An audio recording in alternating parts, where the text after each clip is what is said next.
Hey there, welcome to my YouTube channel, Watched by Ashley. If you're new to the channel, this is where we take a look at some of the new releases on video on demand and streaming and discuss whether or not they're worth the watch. And if you recently subscribed to the channel, thanks a lot for joining me. Today we're going to be taking a look at Super Mario Brothers. It's me, Mario, and the Luigi.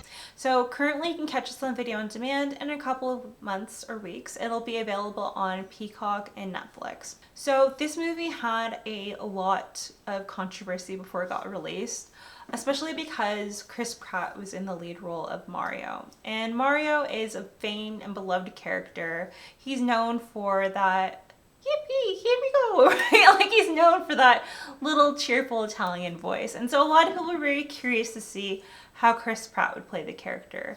Are you tired of paying too much for plumbing? Mamma mia!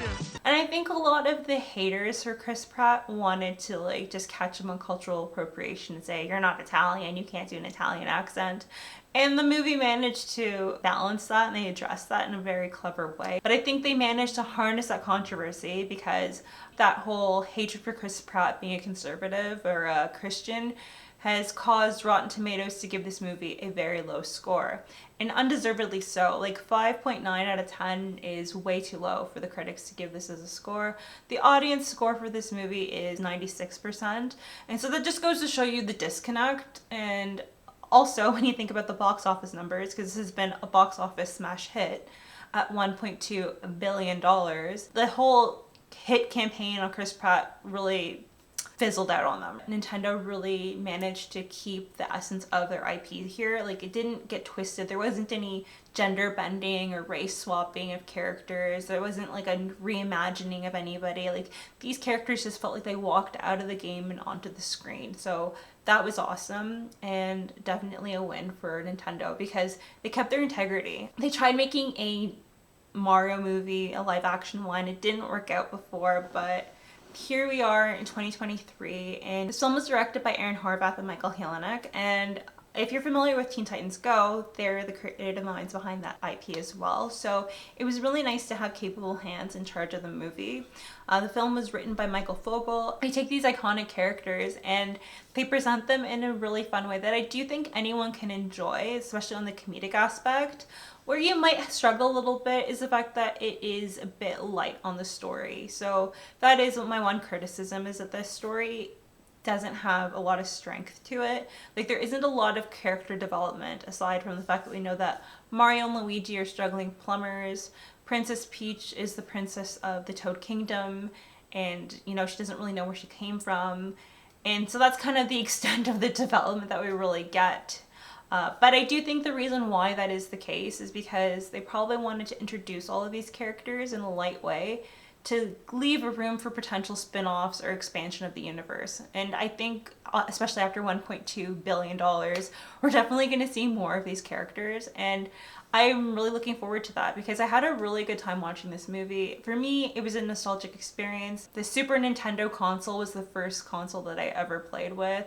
Super Mario World was the first game I ever played. So it definitely had me in the feels, especially with the music and the references that they made. Like they kind of included the game scores into the movie, especially with Bowser. I really loved his songs that he was playing. So that was awesome, especially the boss theme. So that was pretty neat. They have a very talented cast here, and I do think they carry the movie and they really do intrigue you enough to keep you watching. So as I mentioned, Chris Pratt is of course Mario, the beloved main character of most of the games, and then you have his brother Luigi, who's played by Charlie Day. Wow, you were great. I was great. Are you kidding me? You were great. I really like Charlie Day. He does a lot of comedies. He's a very funny gentleman. I wish there was more of him in this film. Luigi, like in the games, is kind of very secondary, but if they end up doing something like Luigi's Mansion, I think you would get to see more of him. Charlie's very talented. I really enjoyed Charlie Day in I Want You Back, which is a romantic comedy, and it's one of the best romantic comedies I've seen recently, so I'd recommend that to you. Joining them is Anya Taylor-Joy as Princess Peach. And they did a really great job balancing Princess Peach, who's normally a damsel in distress, versus her being a very capable princess. She ends up training Mario, actually, in terms of how to navigate using power-ups and whatnot. And they did it in a really delicate way because she wasn't bossing him around or putting him down in any sort. And although she is very capable, she does end up needing to be saved, but she's not feeling dejected for that reason, you know? And I liked that because typically with movies these days, either the girls are better at everything than the guys, or they're upset when they're saved, and that wasn't the case here. So I think Nintendo got to keep the essence of their characters, which was pretty awesome. Then we have Jack Black, who plays Bowser. And Jack Black does what Jack Black does when it comes to these animated movies. Like, he really brings it, and he makes the characters his own. I loved his portrayal of Bowser, especially because Bowser isn't necessarily given, like, that much personality in the games because he's just the big boss that always gets in your way. But here we got to see different layers of him, and I thought it was really well done, especially in the comedic sense, because he's such an intimidating character. But I loved when he was on the piano and singing his heart out and getting you in the feel. So Jack Black, awesome performance. Peaches, peaches, peaches, peaches, peaches, peaches, peaches, peaches, peaches, peaches. Ah! Oh, yeah! It might surprise you to know that Seth Rogen is in this movie as Donkey Kong. I wasn't sure how I felt about that. Out of all the castings, Seth Rogen as Donkey Kong was the one that I would kind of scratch my head at, because Seth Rogen has a tendency to be overboard, especially when he starts laughing, and it's always the same laugh, so it kind of takes you out of the character. So I was nervous that he was going to morph Donkey Kong into something that he isn't in the games. But you know what? I take back those reservations. He was really great, actually, and I wouldn't mind seeing more Donkey Kong with Seth Rogen as the character, because he just really did play this pompous doofus really well. They like it! What they came here for! Dancing pecs! He does make the character likable, so kudos to Seth Rogen. You know, I take back my criticisms of you. The production, I really do like the fact that they didn't go with, like, Pixar to animate this film. They went with Illumination Studios Paris, and although they did Wreck-It Ralph previously, and it does kind of feel like an extension of Wreck-It Ralph, it also does just feel like Nintendo. Nintendo's been very vocal that they don't want to do movies unnecessarily, because they've been burned in the past, like I said, with the previous Mario film. And if you take a look, they don't excessively release like Pokemon films or anything like that. So if this does get more sequels, it'll be because they feel confident in it. And they should feel confident. I mean, $1.2 billion at the box office would make any executive very confident to proceed with the sequels. Especially when you think about the return. Like, this movie cost them $100 million, which is a lot. And for them to get $1.2 billion is incredibly impressive when you consider the competition and how they performed. But then when you think about Disney and kind of the releases that they've had, like for example, Turning Red had a budget of $175 million and they only brought in $20 million. Or you take a look at Strange World, budget of about between $135 and $180 million, only brought in $73 million. So this is a really weird time for animated movies. It's not guaranteed that it's going to be a smash hit out of the park.